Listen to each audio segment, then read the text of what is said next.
Christmas Day, 1939.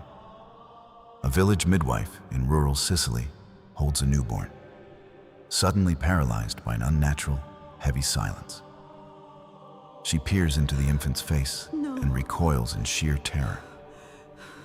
The child has no pupils. Where the intricate colored iris should act as a biological shield, there's only a terrifying, empty void. The eyes remain open, yet structurally hollow, exposing the delicate retina to raw, unfiltered agony. The blazing Sicilian sun provides no warmth. It acts as a blinding weapon. Without an iris to regulate the harsh glare, every ray of daylight pierces the infant's fragile skull like a burning needle. Little Gemma Di Giorgi reacts to this agonizing brightness with violent, uncontrollable tremors. Her terrified family quickly realizes she is trapped in a cruel biological paradox, drowning in severe light but locked in absolute darkness. Local doctors cautiously inspect the weeping child, stepping back in total, chilling confusion. They completely lack the modern genetic vocabulary to name this rare condition, unable to comprehend how an infant is missing vital anatomical fragments. Her grandmother, Maria, tries navigating this suffocating nightmare. She hides the trembling girl inside heavily shuttered, pitch-black rooms, desperately attempting to explain shapes to a child who only understands the searing sensation of physical pain. The devastating realization sets in that rural remedies are completely useless. Driven by sheer panic, the family prepares a frantic journey toward Palermo, seeking elite specialists, desperately hoping modern science can somehow reconstruct the missing tissue. But the prominent medical surgeons of Palermo are about to deliver a verdict far worse than mere confusion. They will soon present a terrifying, definitive sentence that absolutely no human intervention on Earth can ever overturn. Palermo's prestigious medical district feels entirely alien to the terrified rural family. Inside a sterile, chillingly quiet examination room, elite ophthalmologists Dr. Bonifacio and Dr. Cucco lean closely over little Gemma, holding heavy magnifying lenses. The doctors examine the horrifying anatomical void with cold clinical precision. They realize instantly that this is not a simple cataract or an infection they can treat. The child's iris is completely, permanently missing from existence. Human optics demand a strict physical law to function. Light must pass through a perfectly regulated pupil to strike the retina. Without that biological aperture, the surrounding world remains an incomprehensible, searing blur of painful white noise. Dr. Bonifacio delivers the devastating verdict with uncompromising finality. He pronounces the child completely blind and surgically inoperable. There is absolutely no hidden procedure, no experimental medicine, and no optical trick that can regenerate missing tissue. The heavy medical sentence crashes down on the impoverished family, suffocating their last fragile hopes. In this harsh post-war era, a blind peasant girl faces a lifetime of total dependency, permanently locked within an agonizing sensory prison. Modern science turns its back on Gemma Di Giorgi, coldly closing its metallic doors. The distinguished specialists wash their hands of the tragic case, sending the weeping grandmother away with nothing but an absolute guarantee of darkness. When the rigid boundaries of empirical logic shatter, human desperation invariably breeds profound metaphysical hunger. The broken family realizes that securing any escape from this irreversible genetic nightmare requires stepping entirely outside the boundaries of earthly medicine. They are told that restoring missing organs violates the fundamental laws of nature. But if physical science demands impossible anatomical reconstruction, how could a controversial, bleeding friar hundreds of miles away suddenly rewrite the rules of biology?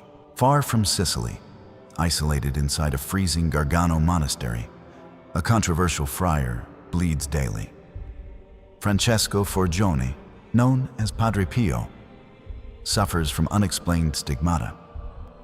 The Vatican investigates him constantly, deeply terrified of his growing, unexplainable influence. Church authorities treat his bleeding hands not as miracles, but as dangerous psychological hysteria. They strictly ban him from public masses, threatening total excommunication.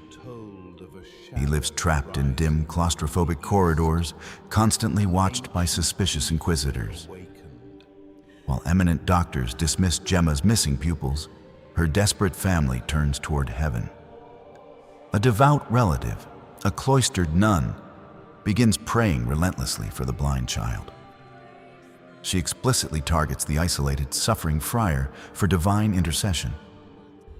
Exhausted by continuous prayer, the nun falls into a heavy, unsettling trance. She suddenly experiences a vivid, overwhelming vision. The bleeding friar appears standing directly before her, radiating an intense, unnerving spiritual authority through the darkness. He looks directly at the terrified nun, his voice echoing with strange, heavy resonance. He asks who is generating such deafening, relentless prayers, claiming the intense spiritual noise is physically echoing inside his distant, silent monastery. Without waiting for her breathless explanation, the ghostly figure reaches forward. He raises his violently scarred, bleeding hand and traces a slow, deliberate cross over the imaginary eyes of the blind child in the empty air. The shaken nun immediately writes a frantic letter to Gemma's grandmother describing the bizarre encounter. The desperate family seizes upon this terrifying, impossible vision as absolute truth, deciding to risk everything on a dangerous mainland pilgrimage. They pack their bags, preparing to bring a permanently blind child to a forbidden, heavily guarded mystic. But could a disgraced, isolated friar actually rewrite the rigid laws of human anatomy using nothing but raw faith? Summer 1947. Thick coal smoke chokes the crowded, rattling train cars as they grind toward the Italian mainland. Grandmother Maria clutches 7-year-old Gemma, desperately shielding the permanently blind child from the suffocating, unbearable journey ahead. They travel toward a disgraced mystic, completely abandoning secular logic. The rhythmic clanking of the iron wheels echoes like a ticking clock. Every passing mile pulls them deeper into an unsettling, heavy atmosphere of pure desperation. As the exhaust-filled locomotive violently curves along the rugged Adriatic coastline, blinding sunlight reflects off the vast ocean water. Maria instinctively moves to cover the suffering child's hollow eyes from the piercing, agonizing glare. Before the grandmother can block the intense light, 7-year-old Gemma suddenly turns her head. She stares directly out the dirty window, her expression changing from absolute agony to a terrifying, impossible state of total focus. The child raises her small finger, pointing toward the distant horizon. She calmly describes a large, heavy steamboat cutting through the blue waves, detailing the thick, black smoke rising from its towering metal chimneys. Maria freezes in absolute horror, her blood running completely cold. Other passengers fall silent, staring at the little girl.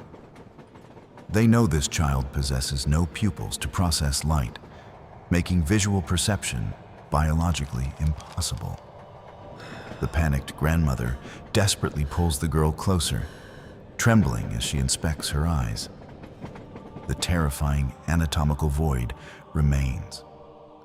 There is still no colored iris, and absolutely no physical pupil present to capture the image.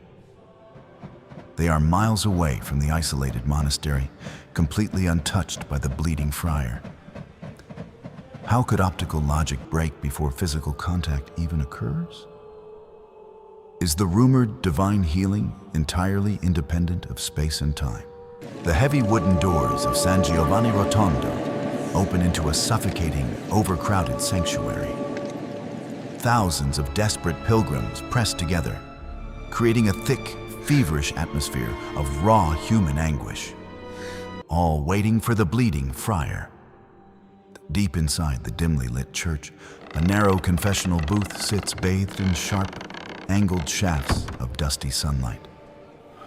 Inside this cramped wooden box, the controversial mystic waits, his scarred hands hidden beneath heavy fabric. Trembling violently, 7-year-old Gemma kneels before the wooden grate. Her grandmother had explicitly instructed her to beg for a medical miracle, but the terrified child becomes entirely mute, paralyzed by the intense spiritual pressure. No spoken words are necessary. Possessing the unsettling supernatural ability to read hidden human hearts, the friar immediately understands the impossible anatomical void tormenting the silent girl. He slowly reaches his bandaged fingers forward. In the suffocating silence of the confessional, his bleeding fingertips gently touch the hollow spaces of Gemma's eyes. He deliberately traces a slow, silent sign of the cross directly over her incurable biological defect. Stepping out of the dark booth, they immediately confront Padre Pio in the crowded corridor. The desperate grandmother falls forward, weeping uncontrollably, violently begging the friar to grant the blind child the gift of sight. The exhausted mystic stops, his piercing gaze locking onto the trembling woman. He asks a single, devastating question that cuts through the chaotic noise. "Do you truly have faith, my daughter?" he demands quietly. She tearfully confirms her absolute belief. He replies that the child already sees. But as the family walks away, a terrifying medical question remains. Can this ancient, quiet ritual actually bend the rigid laws of optical physics? Returning home, the anxious family quickly subjects Gemma to a terrifying test. They examine her fragile eyes under harsh light. The anatomical void remains entirely unchanged. Her missing pupils have not miraculously grown back into existence. Yet, the young girl effortlessly reaches out, gently picking up tiny, detailed objects scattered across the wooden table. She navigates the cramped room with absolute perfection, completely defying the permanent biological emptiness in her eyes.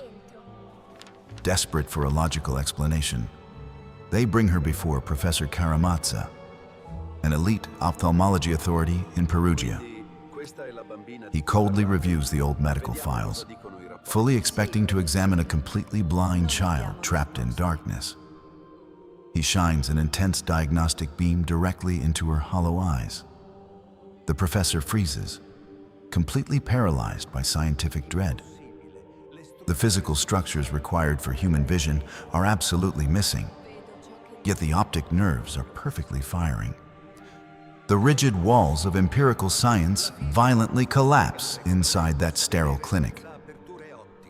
Caramazza steps back in sheer disbelief, openly admitting that earthly physics cannot explain how a human being processes visual reality without any optical aperture. This is no spontaneous cellular regeneration or biological trick. The harsh rules of nature have been deliberately suspended by an overwhelming, incomprehensible force. A terrifying, beautiful divine authority has simply bypassed the broken mechanics of flesh.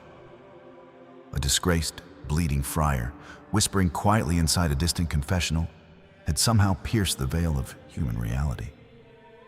He channeled an unearthly, overwhelming grace that flooded a little girl's absolute darkness with impossible, blinding light.